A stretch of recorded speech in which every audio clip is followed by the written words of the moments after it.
1948. For Palestinians, that year is Al-Nakba, or the catastrophe.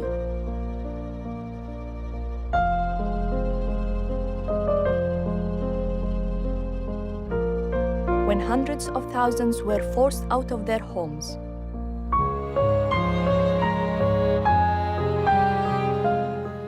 For Israelis, that year marks the creation of the State of Israel.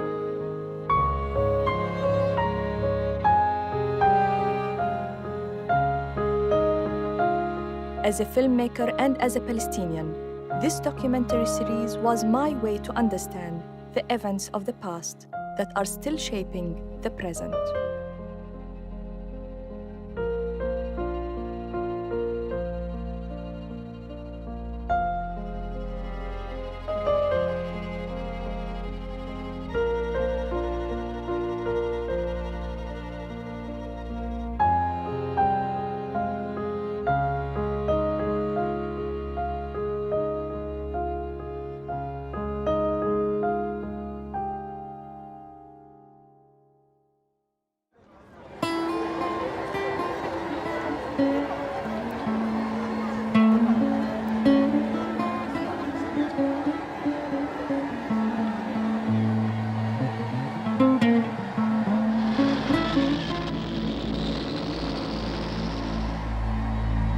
On April the 19th, 1936, the Palestinians launched a national strike to protest against mass Jewish immigration and what they saw as Britain's alliance with the Zionist movement.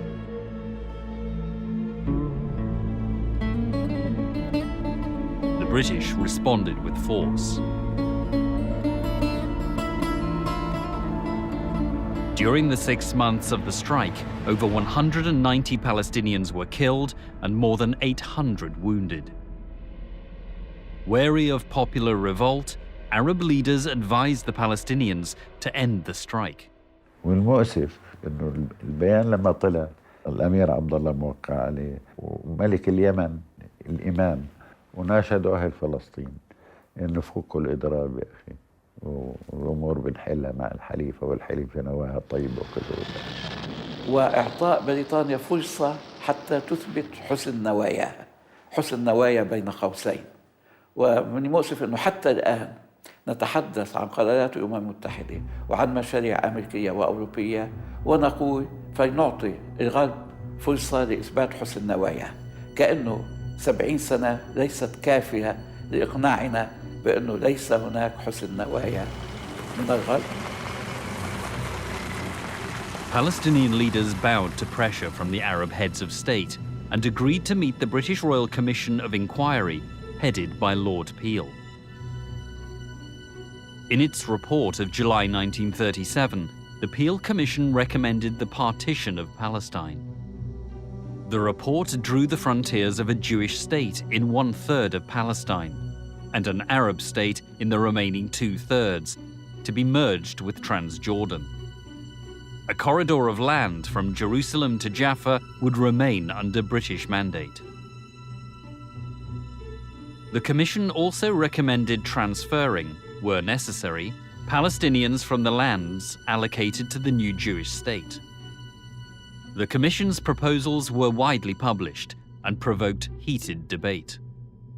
يصر الصهيونيين من تقرير بيل كوميشن كل السرور، لأنه مضمون في التقرير فكرة ترانسفير، أي انتقال الشعوب من منطقة لأخرى خلال عقيدتهم أو قوميتهم.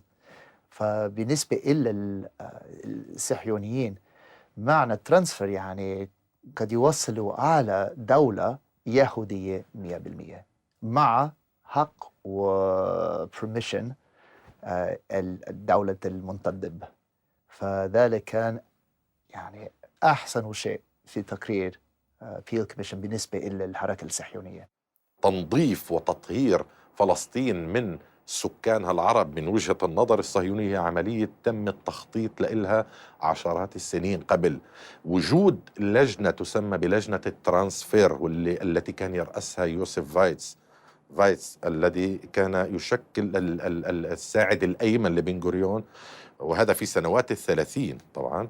هذا يؤكد أن المخطط الصهيوني كان يدرس مسبقا ضرورة التخطيط المنهجي لتطهير هذه البلاد من العرب خدمة للفكر الصهيوني، لكي يتسنى ترويج فكرة أرض بدون سكان لسكان بدون أرض. From the 1930s, especially from the late 1930s onwards, they did start to discuss it very intensively, but still secretly. So I think it wasn't possible for many Palestinians to know what we know today as historians, because it was in the archives. كان في جهاز تصنت، يعني اليهود في الثلاثينات، هذا إشي أنا استغربت جدا. يعني المكالمات حاجة من الحسيني من مكتبه كان في تصنت اليهود، وكانوا يسجلوا كل اللي بيحكي، وهيك كانوا يعرفوا كمان إذا في يهود بيحكوا مع جماعة حاج أمين، وكانوا يروحوا عندهم ويحكوا لهم أنتوا بتغلطوا، حتى ما حكوا أشياء أسرار، يعني ما كشفوا أسرار. As the Palestinian revolt continued, Britain's response hardened. Between 1936 and 1937, the British killed over 1,000 Palestinians.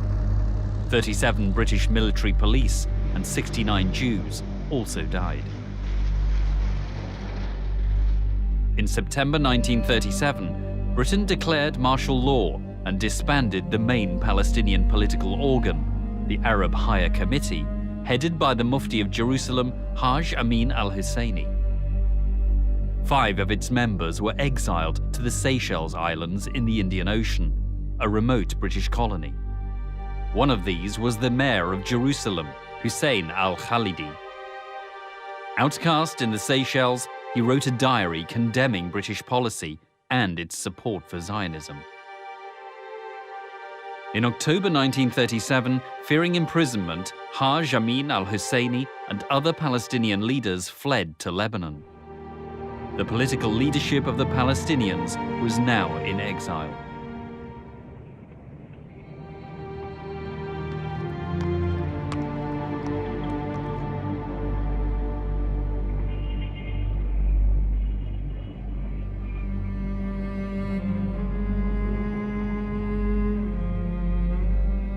A school textbook from this period shows what Palestinian schoolchildren were learning. The book defines Palestine as bordering Lebanon, Egypt, Syria, Transjordan, and the Mediterranean Sea. Within 10 years, all this was to change.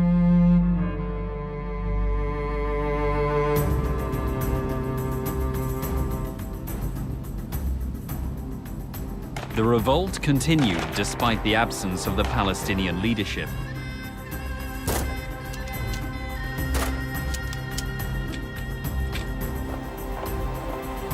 To crush the protests, Britain sent in reinforcements.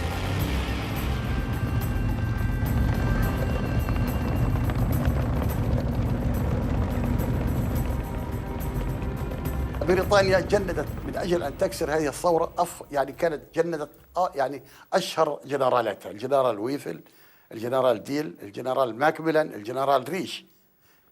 4 جنرالات، واشتركوا في الحرب العالمية الأولى، يعني خبرات عسكرية كبيرة جدا.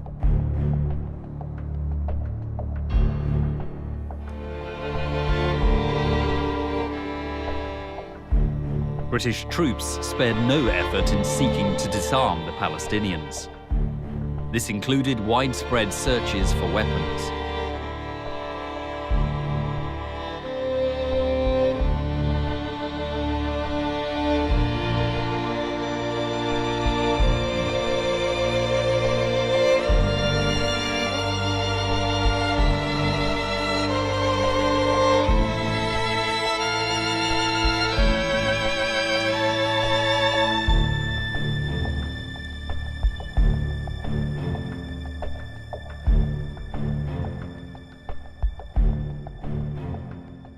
إذا وصلوا لقوا رصاصة فاضي باب بيتنا ينسوا البيت. كانت بريطانيا تمنع أي واحد يحمل سلاح، حتى لو فشخ يحاكموا عليها، ممنوع. يعني في البلد في 4 برانق فيش.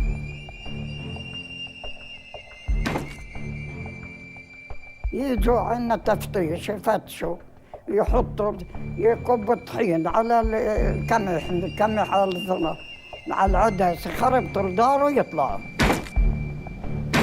يطلعونا احنا عند المدرسة يصيروا يحكوا كلام عاطل الانجليز يفتشوا البلد ويروحوا ونرجع الدار بهدلونا الله يبهدلهم.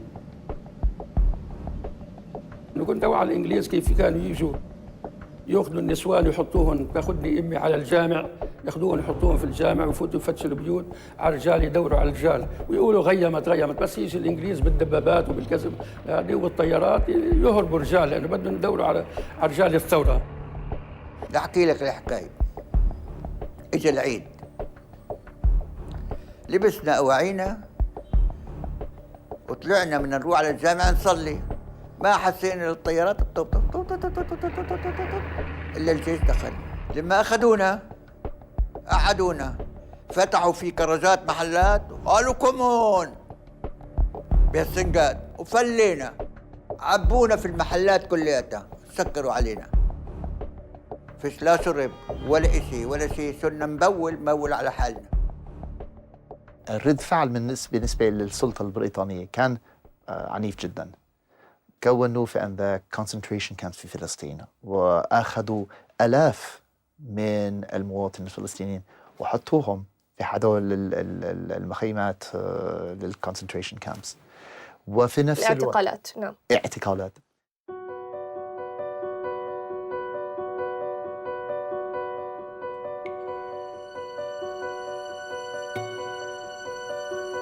Among those arrested by the British was Sadaj Nassar, wife of the newspaper editor Najib Nassar. Arrested without charge, she spent 11 months in prison before being released. As the death toll rose during the revolt, the Palestinian press captured the mood of its community. This cartoon provides an example. It depicts the leaders of the Zionist movement building their state on a foundation of human skulls.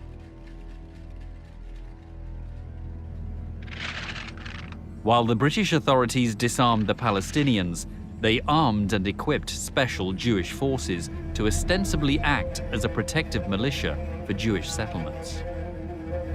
The Palestinians saw this as further evidence of British bias and injustice.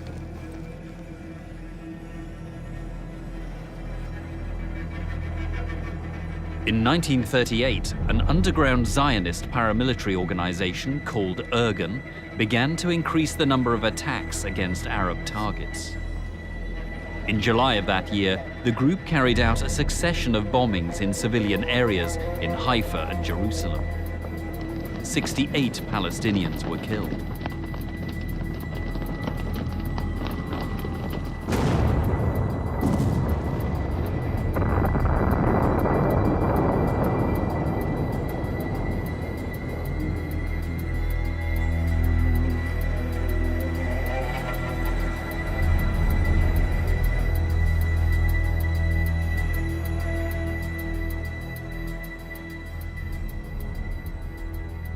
لا أتصور الصهيونية بدون عنف، سواء قبل قيام دولة إسرائيل أو بعد قيام دولة إسرائيل.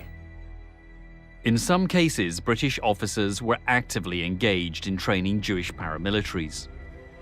A Jewish paramilitary force called Haganah was trained by Ord Wingate, a British officer and ardent supporter of Zionism. Ord Wingate was very racist towards the Arabs. During his role as a British army officer in the Arab revolt, that he decided to append to his units Jewish soldiers, and he taught them how to occupy Palestinian villages, expel them, destroy them, and I think in many ways he contributed directly to the ideas of ethnic cleansing that would be perpetrated on the ground in 1948. Each volunteers plus 3 officers.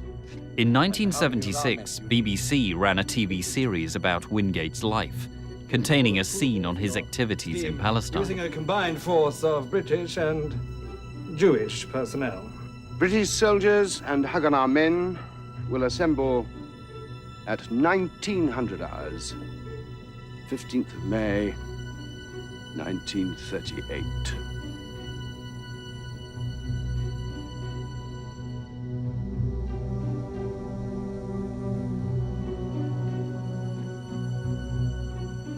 Moshe Dayan, later Israel's defense minister, looked up to Orde Wingate as a mentor.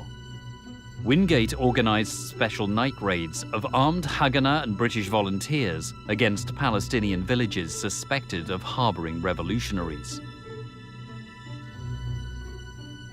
وصلت الثورة الفلسطينية إلى قمتها في صيف 1938 وكانت هناك قيادات ميدانية كبيرة جدا. هناك تقريبا 65 قائد محلي و 14 قائد منطقة، فتقريبا من 60 إلى 70% من هؤلاء القادة كانوا من القساميين. مثلا في الجليل الأعلى كان هناك القائد خليل، القائد القسامي الذي اشترك في معركة يعبد مع الشيخ القسام، خليل عيسى أو إبراهيم الكبير، منطقة الجليل الأعلى.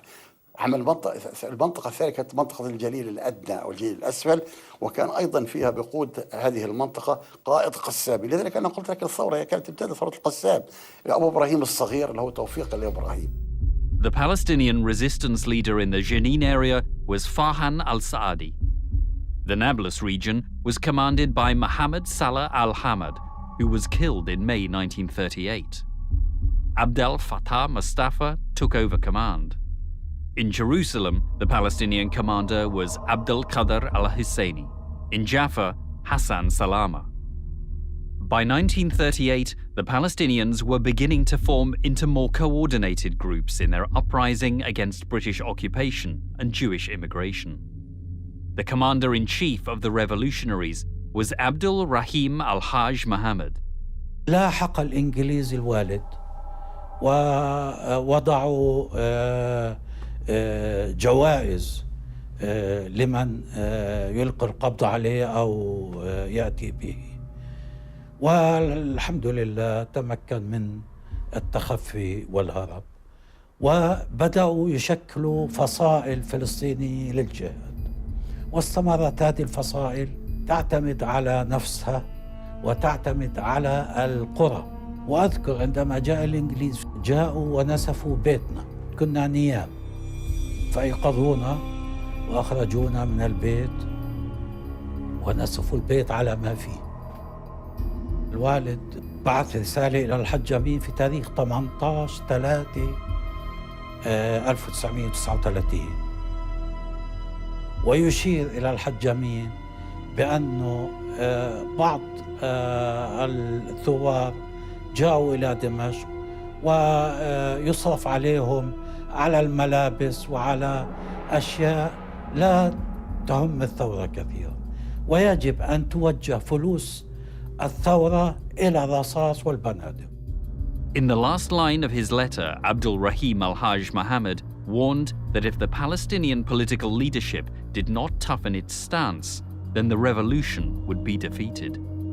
A few days later, Abdul Rahim was killed in an ambush set up by the British in the village of Sanur. Abdul Rahim left behind him 4 sons. قضية حصار القائد عبد الرحيم الحاج محمد وسقوطه في صانور في آذار 1939، هذا الملف ما زال مغلقا في الأرشيفات البريطانية وفي الأرشيفات الإسرائيلية. والجهد بالنفس أقصى غاية الجهد، الشباب المجاهدين اللي ناضلوا واستشهدوا هذولا قمة الأمة، هم خير العناصر في الأمة على الإطلاق، لا أحد يدنو إلى أقدامهم، لكن لم يجدوا القيادات التي ترعاهم. تنظيم والتخطيط فقدناه من الأصل. القيادات كانت دون مستوى وعي المرحلة الحقيقية. Between 1938 and 1939, the British held dozens of military tribunals. 112 Palestinians were executed. Among them, Farhan al-Saadi, the 80-year-old revolutionary from Jenin, executed during the Muslim holy month of Ramadan.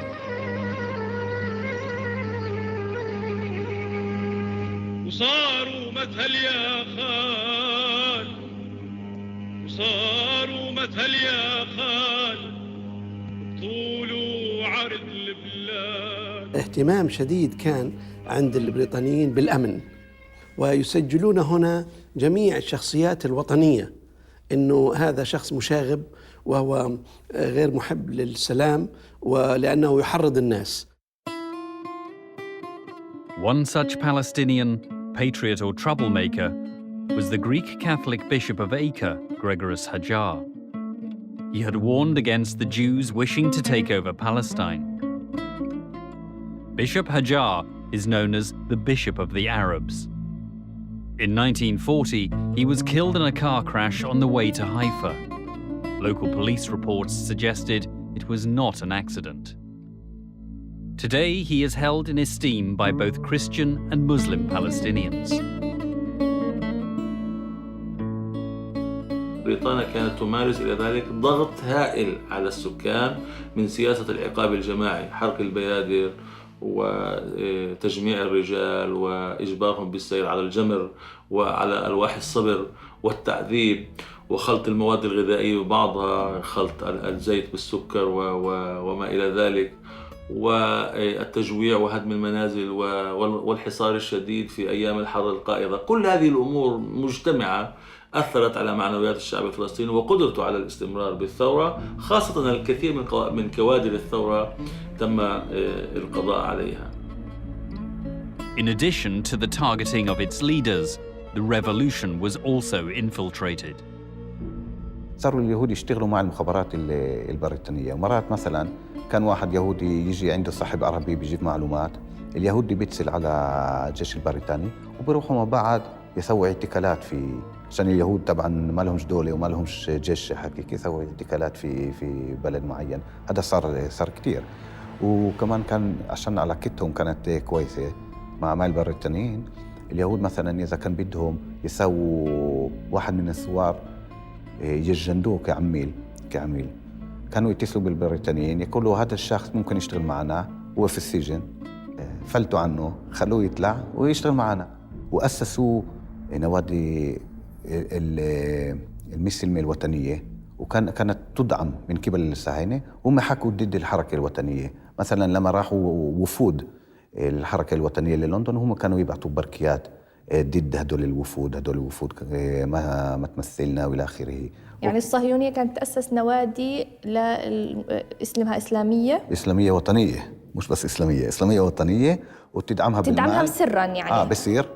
وكانوا يقعدوا مع بعض اليهود هدول الجماعة من هدول النوادي وبكتبوا بركيات للمندوب السامي وللوزير الخارجية البريطاني.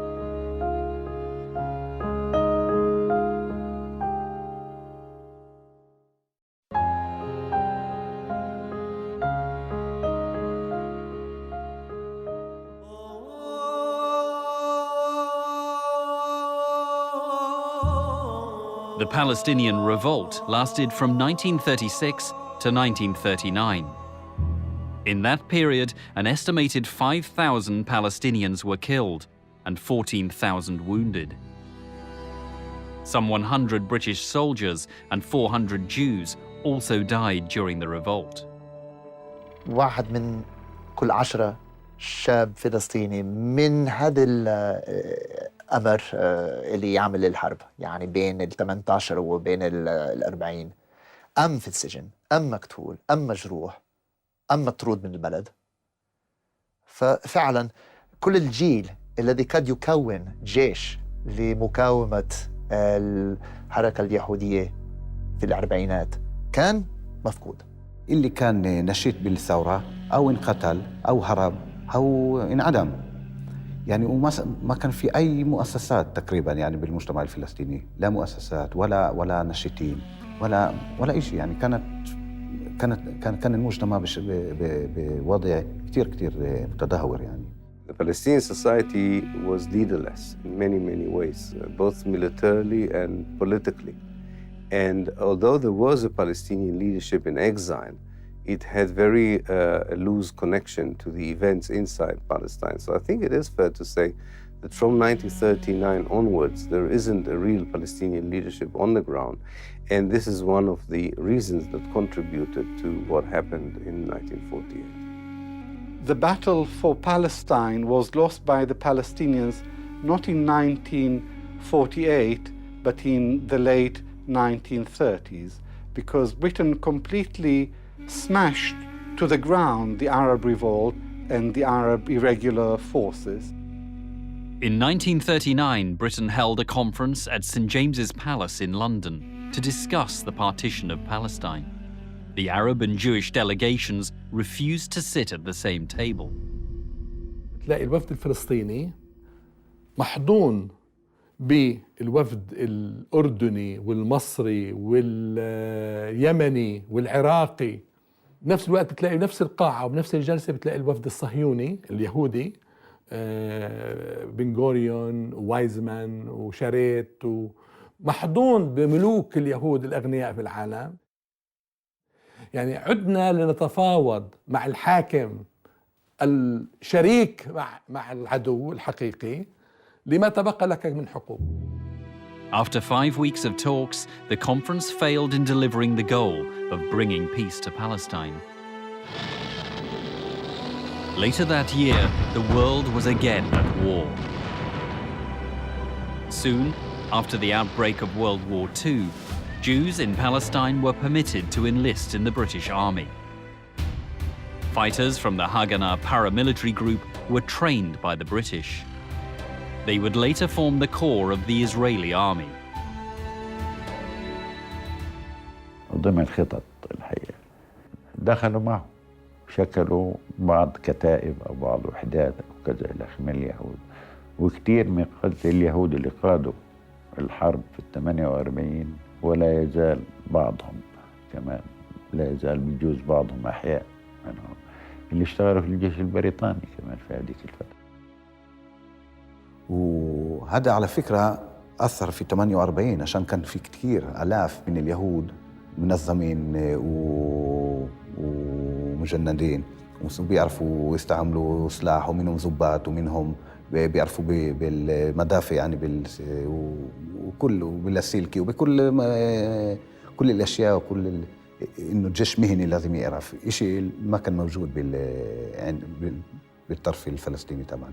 لا شك أن الخبرة التي استفادت الجندي اليهودي من خلال الحرب العالمية الثانية استفاد كثير خلال حرب فلسطين في الأربعينات. رأينا في فلسطين جنود يهودي لهم خبرة واسعة في استعمال الإسلحات وفي كل المجالات، حتى في الطيران، في الدبابات وفي السلاح البسيط التي يحمل الجندي العادي. فكان لهم كل الخبرة. وبعدين في العلوم العسكرية يوجد ضباط يهودية اللي وصلوا إلى هذه الدرجة تحت الجيش البريطاني. As war engulfed the world, in Palestine, according to Israeli historian Ilan Pappé, Jewish groups initiated an intriguing intelligence-gathering operation.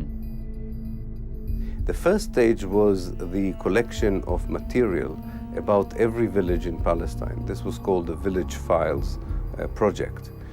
They were quite amazing because they had information of every village in Palestine, mainly about the details of how good actually would be to take it over. So there's a lot of information about the quality of the land, how rich the people were, to the extent that they even knew how many fruit are on each tree, there is on each tree. What were the political affiliation of people, how easy or how difficult it would be to occupy it. So they started gathering in the 30s? Or in the late 30s, yeah. In the late 30s and early 1940s, yes. They were actually exploiting Arab hospitality, because if you come to a village in Palestine, it doesn't matter who you are, you're invited. And they used that hospitality in order to spy around. And especially what they needed were two things. One is to know how to access the village later on in order to occupy it, and to know what the village had in terms of assets and so on, that when they occupied, that people would not, run away with what the Zionists wanted for themselves. Zionists were keen to increase the number of Jews coming to Palestine. But following the St. James Conference in 1939, the British imposed limitations on Jewish immigration. This change in British policy was met with opposition. In 1940, a French-built ocean liner, Patria, was at Haifa harbor carrying 1,800 Jewish refugees who had earlier arrived from Nazi-occupied Europe. The British were deporting them to Mauritius. To prevent this, the Haganah group planted a bomb on board to disable the ship. A large hole was blown into the side of the ship, and some 260 people on board died when the boat sank. Details of this operation were disclosed 17 years later by the Haganah member who had planted the bomb. The British were struggling to contain the situation in Palestine. Meanwhile, in New York in May 1942, an important meeting took place at the Biltmore Hotel. Some 600 prominent American delegates and Zionist leaders attended. The meeting was prompted by the realization that America, not Britain, would henceforth play a part in the fulfillment of Zionist designs. Attendees included David Ben-Gurion, the head of the Jewish Agency, and Chaim Weizmann, president of the Zionist organization. في ذلك المؤتمر المنظمة الصهيونية اتخذت قراراً بنقل الثقل من بريطانيا إلى أمريكا. طبعاً كان ممهد لذلك علاقات قوية بين الصهيونيين في أمريكا وبين الحزبين الديمقراطي والجمهوري، وحتى الآن العلاقة قوية. لكن تطورت العلاقة. خروج أمريكا من الحرب العالمية الثانية سيدة العالم الغربي، ونزول بريطانيا إلى إمبراطورية سابقة حيث كانت الشمس لا تغيب عنها وأصبحت تغيب عنها تماما، وبالأساس تغيب عن لندن الشمس. ذلك شجع اليهود على أن يعتمدوا على أمريكا من خلال استمالة الزعامات والقيادات الأمريكية من الحزبين عن طريق رأس المال والدعاية الصهيونية في أمريكا. The Biltmore Declaration outlined support for what it called the establishment of a Jewish Commonwealth in all of Palestine. It condemned Britain's limits on Jewish immigration. Other Americans raised concerns about the Zionist program. In 1943, General Patrick Hurley, a former Secretary of War, submitted a report to President Roosevelt following a visit to Palestine and a meeting with Ben-Gurion in Jerusalem. In the report, Hurley was highly skeptical of the Zionist agenda. He summarized its expansionist aims. The Zionist organization in Palestine has indicated its commitment to an enlarged program for 1. A sovereign Jewish state which would embrace Palestine and probably eventually Transjordan. 2. The eventual transfer of the Arab population from Palestine to Iraq. 3. Jewish leadership for the entire Middle East in the fields of economic development and control. Zionist supporters in America were undeterred. In 1944, the World Jewish Conference met in Atlantic City, in the state of New Jersey. The speeches left little doubt about their drive to see the establishment of a Jewish Commonwealth in Palestine.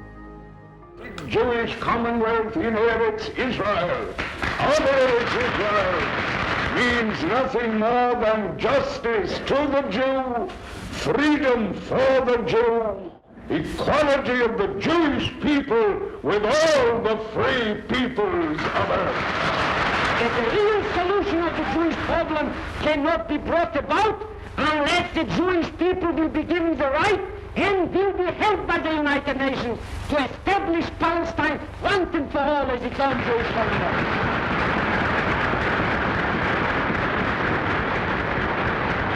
This conference appeals to the United Nations to ensure that the general scheme of post-war reconstruction shall include the establishment of Palestine as a free and democratic Jewish commonwealth. In 1945, following the end of World War II, US President Harry Truman appeared to encourage the Zionist agenda by recommending the 100,000 displaced Jews in Europe be allowed to emigrate to Palestine. Always hoping that we'll finally arrive at the peace in the world which we anticipated when we created the United Nations. That's the only reason. Back in Palestine, Britain was maintaining its new policy of limiting Jewish immigration. As a result, the different Jewish paramilitaries decided to begin coordinating attacks against the British military. The main Jewish force, the Haganah, agreed to work with the Irgun and Stern Gang. The Jewish resistance movement was formed. David Ben-Gurion persuaded members of the Jewish community in America to fund the purchase of arms manufacturing machinery so that the Haganah could produce its own weapons.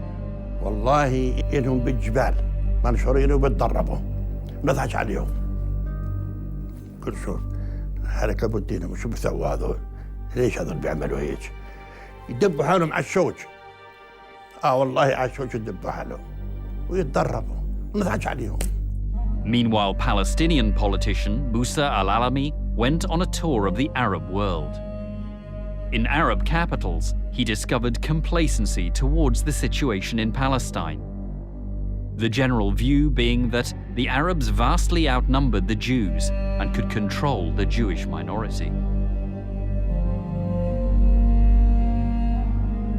For their part, the British realized how volatile the situation had become in Palestine. They began to evacuate British families. Discussions went on between the Zionist movement and the British authorities. Documents reveal that Chaim Weizmann held secret conversations in March and July of 1946 with the British High Commissioner Alan Cunningham. In these talks, they discussed the partition of Palestine and how the parts of a viable Israeli state should be linked up, giving it control of both the Negev desert and the waters of Galilee. On the ground in Palestine, the British Army continued to confiscate arms from both sides. In the first half of 1946, over 300 Palestinians were arrested for the possession of weapons.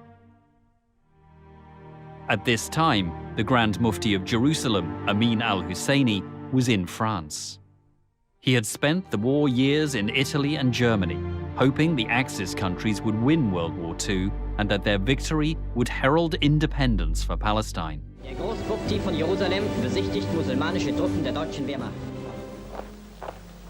يعني حاج أمين كان يخاف إنه إذا بتصير في هون مؤسسات ويكون في هون قيادي جديد يمكن يعني ما يكون عنده تأثير زي ما كان وما يكون على منصب القيادي. مفتي القدس الحقيقة الحاج أمين يعني نحن بنحسن النية فيه، لكن كان في قناعتي أنا الشخصية دون مستوى القيادة.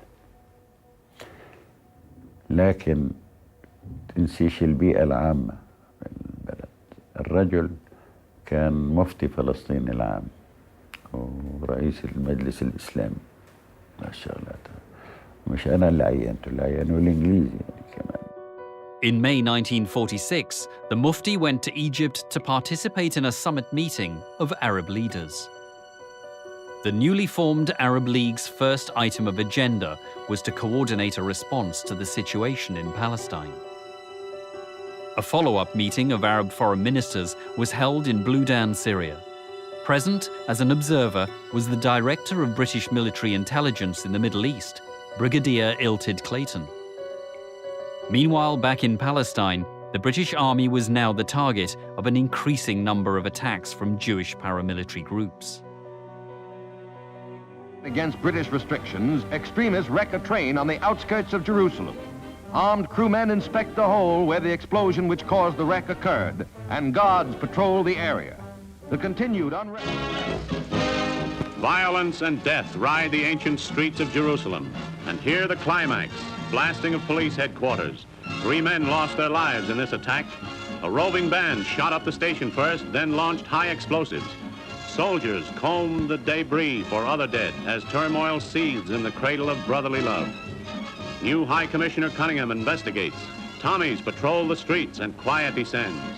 Is it the calm before another storm? The King David Hotel in Jerusalem, site of the largest and most audacious attack on the British Mandate forces. The building was used by the British as their administrative and military headquarters. On July the 22nd, 1946, a huge explosion demolished the entire southwest side of the hotel. 91 people were killed.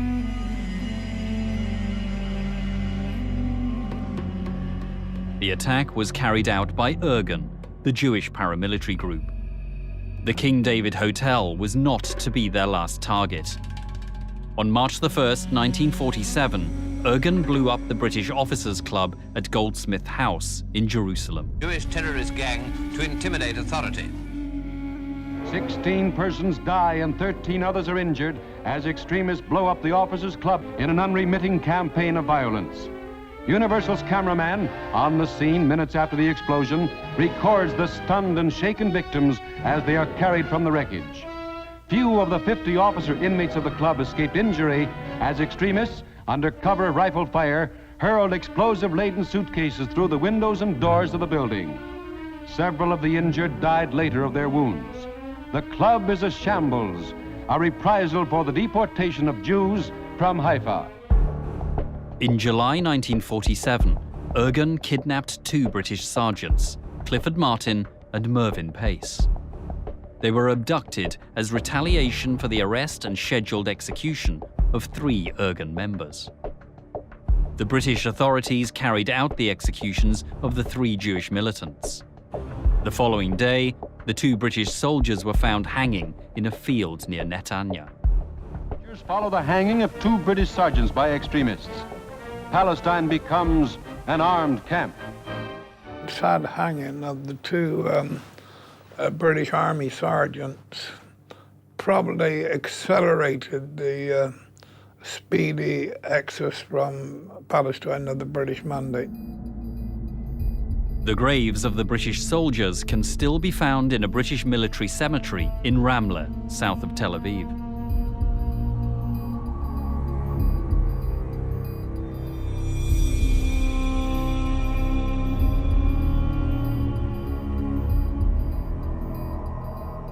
Following the so-called Sergeant's Affair, British forces in Palestine went on a heightened state of alert.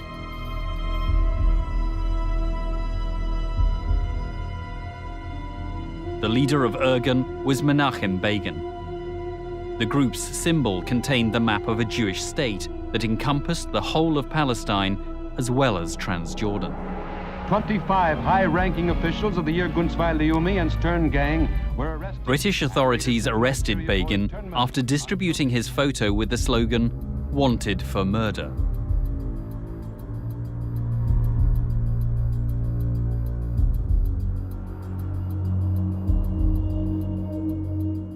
"30 years later, Begin became the Prime Minister of Israel.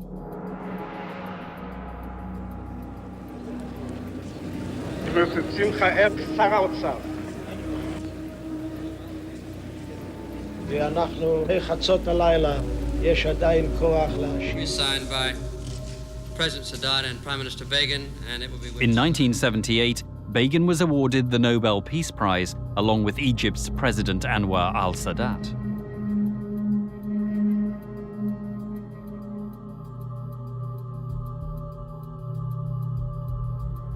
During the last 8 years of the British Mandate in Palestine, British documents recorded over 500 attacks by underground Jewish groups. These included parcel bombs sent to British officials. On January 12, 1947, another Jewish group, the Stern Gang, parked a truck loaded with explosives outside a British police station. From Haifa come pictures showing the result of the recent outrage that shattered the brief lull in terrorist activity. The incident was caused by a man, believed by some to be one of the Stern gang this time, driving a stolen van full of explosives to police headquarters where it blew up. 2 British and 2 Arab policemen were killed and others are reported missing. More than 60 police, soldiers and civilians were injured.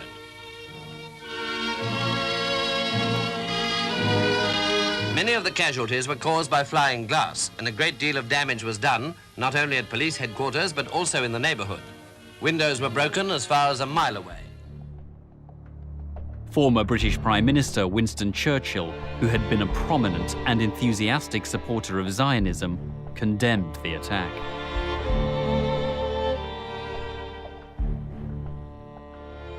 With attacks on British troops escalating, the British felt increasingly beleaguered in Palestine. في كان مجموعة من الأسباب، منها أنه ضمن قوات الأمن أو الشرطة البريطانية بفلسطين كان أعداد كبيرة من اليهود، وهؤلاء اليهود كانوا يعرفون الخطط ويحاولون إجهاضها. الشيء الثاني، كان نفوذ الحركة الصهيونية في الخارج قوي جدا على الحكومة البريطانية، ويؤثرون عليها كي تؤثر على ضباطها وعلى الانتداب البريطاني في فلسطين. In February 1947, Britain announced the decision to end its mandate in Palestine. Its spokesman said his country would turn over the difficult situation to the United Nations. British public opinion will permit no more expenditure of life and treasure. It will acquiesce no longer in the use of British forces and the squandering of British lives to impose a policy in Palestine which one or other of the parties is determined to resist. It has brought down on our heads the execration of the Jews and the bitter resentment of the Arabs. It has made us the butt of malicious criticism throughout the world. We have played our part. Britain was now washing its hands of Palestine, setting in motion events that would lead towards the momentous year of 1948.